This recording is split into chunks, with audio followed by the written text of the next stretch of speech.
The identity of the man marked by flames has been a mystery ever since his introduction by the end of Wano. Pirates tried to reach him, but no one was able to get close enough. His supposedly ability to create storms and easily destroy ships are one of the few things that we know, together with the fact that he uses a black ship, a holy knight, a pirate hunter, a pirate from Roger's era. Those are just a few assumptions that people have made over time. With the chapter 1176 release and with the introduction of one of the past rivals of Nika, it's possible that Oda has given us all the hints in order to guess who is the guy marked by flames. Wanna see the guardian of the last poneglyph and how he can be referred to not just one but 3 names through the entire story of One Piece? Then without wasting any more time, let's get to the video.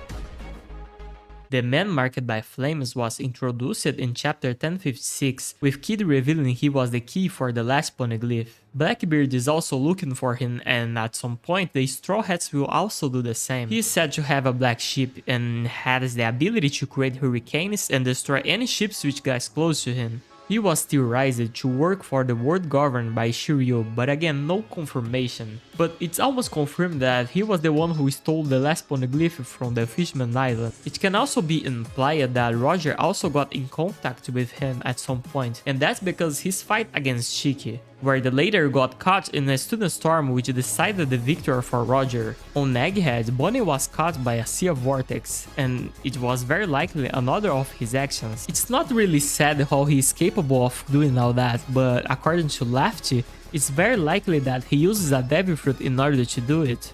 But in the same arc, we've also seen how Haki can also have other powers, as Joyboy got his Haki started on a rope and was able to split the entire sky. But basically, we don't know if he had a Logia, a Zoan, a Paramecia, or another type of power such as Nemesis, for example. But recently, we've got a lot of hints from characters that haven't appeared before. On God Valley Flashback, Rox was inspired by a legend called Dave Jones, and according to him, he was just as important as Nika or Joyboy, which means that he was very likely also strong as the latter. Now, we know these characters can hold a lot of biased views, and that's mostly because of how long in the past they lived. But I think just like Ryuma, his importance to the current story might be way bigger than just inspiration for Zebek or Teach, and that's when things get interesting. It's very likely that one of the aliases of the man marked by flames was actually Dave Jones. See, in most media and tales, Dave Jones is an undead or a ghost pirate. He uses a ghost ship called the Flying Dutchman, and in some folklore, he was also described as some type of demon or devil who controls the souls of those who died in the sea. And just like the man marked by flames in One Piece, he is capable of creating hurricanes and storms and destroying all the ships who dare to get close to it. Also, remember how hard it is to move poneglyphs. That means that on a very great strength or teleportation ability would be able to steal something almost indestructible as that. Dave Jones also holds the power to teleportate through the sea, and that's very likely how he was able to steal the last poneglyph in Fishman's Island. On our current arc, we've seen the Dome Reverse, an ability used by Imo to get control over anyone, and those affected by it get demon features such as horn, tails, and the same types of eyes shown by Big Mom and Loki, and we know that both of them are also very connected to the use of souls, and those are the same descriptions of Dave Jones. Similar to Rox, he was a warrior who tried to fight against Imo in the past. As he was an inspiration for Rox, it's very likely that he was a warrior who tried to fight against Imo in the past. But unlike Rox, he actually did not die, and instead he was taken control by Imo and he was used as a tool for centuries. Which brings us to the current time, where he is known as the man marked by flames. All of those assumptions should be great revelations, right? Yeah, but what if it can be even more?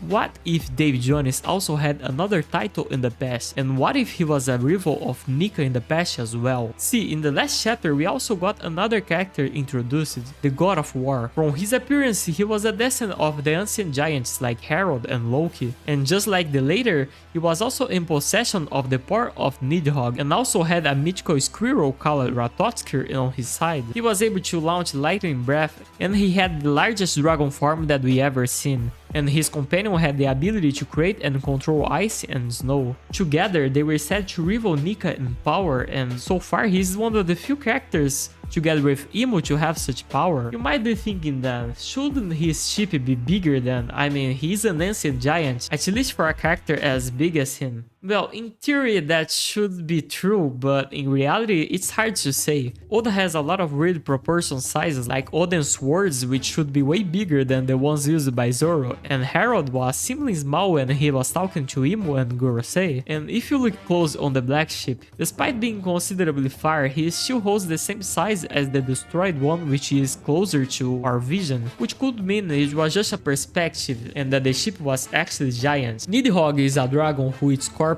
and souls in the Norse mythology, and Loki also had the soul eyes of Big Mom, who literally has the soul devil fruit, and the Domi Reverse is also another control of souls and also has the same eyes. And those abilities are very close to what Davy Jones was able to do as well, as he controlled the souls of who died in the sea. The connections between Elbaf and Davy Jones doesn't stop there. Rox compared both Nika and Davy Jones, and he wanted two legendary devil fruits, which one is confirmed to be Nidhogg and the other is almost confirmed to be Luffy's Nika devil fruit. The parallels between Nika and God of War, Joyboy and Davy Jones, Rox and Roger, and now Luffy and Loki could mean that if Joyboy and Nika were the same, Davy Jones and Nidhogg were also the same. Now back to the man marked by flames.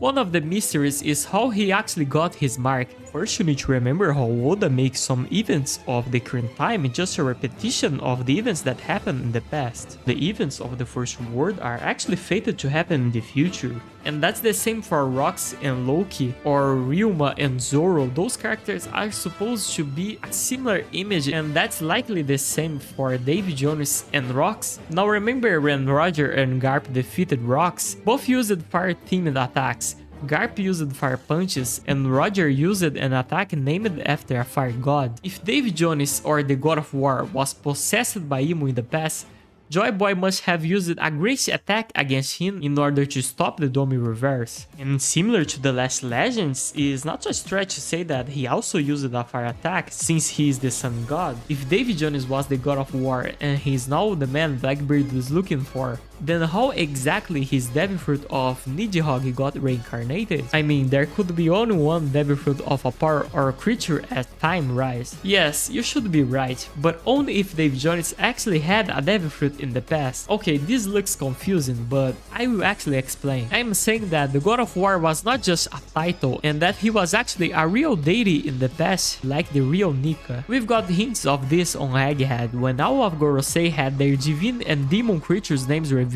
but not their devil fruit names, something that's very uncommon for Oda to do. Take the current Holy Knights for example. That's why Saturn was not drawn when Luffy threw him into the sea. That means that Nidhogg was a real creature and that the legendary devil fruit of Elbaf comes after the tales of him in the present. One of the few pieces of information that we have is that the God of War actually died, and then the Ratotsuki spirit went to the hammer and started protecting and guarding the Nidhogg devil fruit. That means that the God of War died after being affected by the Domi Reverse and defeated by Nika, where he supposedly got his flame mark, and only then Emu somehow still took control over his undead body, just like Moria, and that reinforces the idea that Davy Jones is an undead pirate and a commander of the devil, which in this case is Emu. His ability to create hurricanes could be related to Nidhogg massive wings, which could also create very strong winds and even tornadoes. And it doesn't stop there, there is also another hint that no one noticed.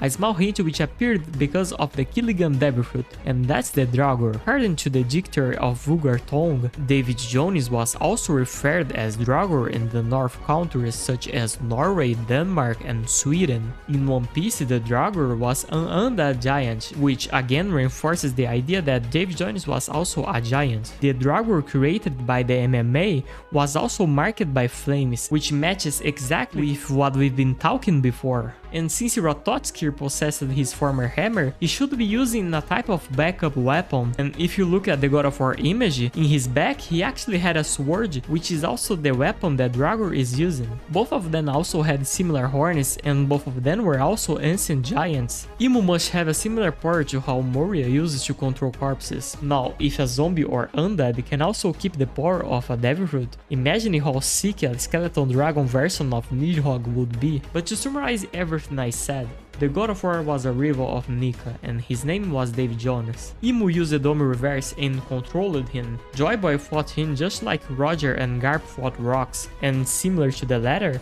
Joyboy also used a fire attack, which is how he got marked by flames. Then he died but was resurrected by Emu somehow, not as a god, but as a weapon and a tool used to guard the secret of the Void Century and stop anyone to reach Laugh Tale. The tales created on Elbaf over centuries created the legend of the Dragor.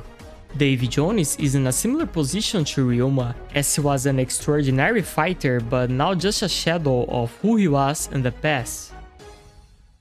But hey, that's it for the video. I just want to share my theory. I know some of my points were confusing, and if you have any question, make sure to comment below. And if you want to see more crazy theories like that, make sure to also like and subscribe. I hope you guys have a great day, and bye!